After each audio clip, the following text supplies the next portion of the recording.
Hello, I'm Morse Kochanski, Wilderness Living Skills and Survival Instructor.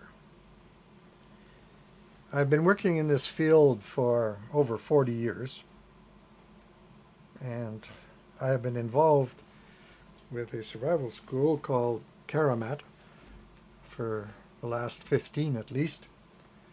And in the issue, the Karamat generally teaches a 7-day course in the winter and a 7-day course in the summer.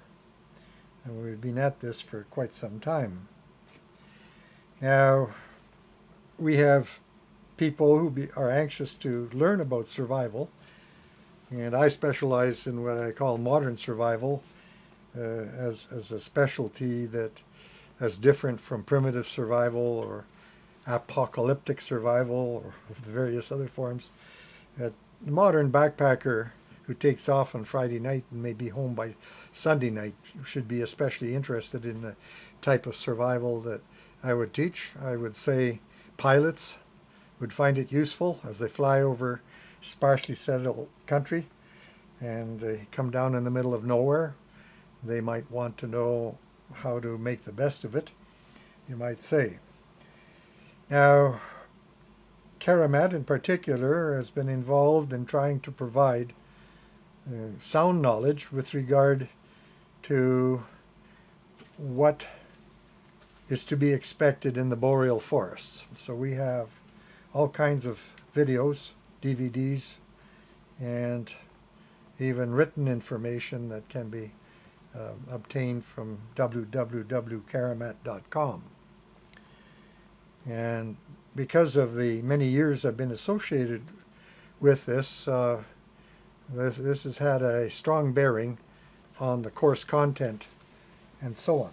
Now, the challenge a student who wants to become skilled in survival is finding knowledgeable and competent instructors, good information in the form of books or videos or DVDs, and having the opportunity to find a piece of crown land where they can teach and expand on their experience and knowledge when they learn how to light fires or build primitive shelters or deal with the conditions that are found in the northern forests, where you have to deal with things like cold and rain and winter conditions and insects and dangerous animals like bears and wolves and so on. The student will have to realize that when you do take a course, you should perhaps record or get an appreciation for who your instructor is, which can be derived from directly interviewing the instructor or perhaps off of the internet and whatever. Today, just about everybody that is anything is likely on Wikipedia, and you always check those sources at first to see where your instructor fits in. You keep a record of what you're learning so that you realize your progress, and other people who are interested in hiring you for the knowledge that you have acquired will be able to see a clear outline of what you have learned. And then you may want to acquire a small library of books that pertain to your field. And then, of course, you might want to have a master syllabus that will allow you to highlight everything you've learned. And when that syllabus is completely highlighted, then that might be considered a form of certification. And the syllabus, eventually, if it's not already available, you would probably be able to download it off of www.karamat.com. Now, the circumstance here is that if you do not consider for every hour of instruction that if you don't put in about 10 hours of practice and becoming familiar with that skill, you might be at a very clear disadvantage.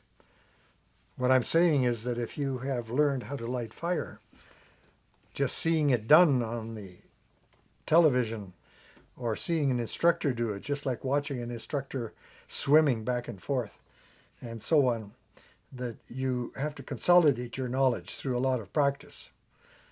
As you get an insight as to what fire lighting is all about by watching a skilled person do it, and then you have to feel your way through it by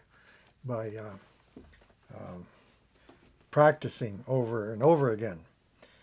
And a good instructor would also tell you exactly what the objectives you have to reach. Like, for example, in fire lighting in the boreal forest where there are spruce, if someone said go, you should probably be able to have a fire with flames as tall as your outstretched shoulder height within, well, 10 minutes.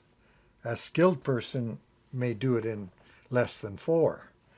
But you know that you have probably acquired the background skill if you can do it within 10 minutes, not an hour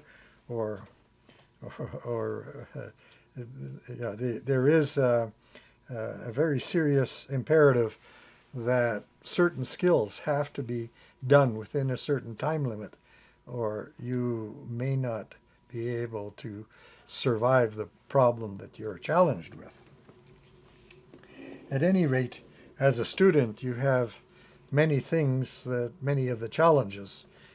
You have to realize that if you're going to stay out at 40 below, the issue of dressing, shelter building, the use of fire, and getting around in deep snow and so on are serious matters that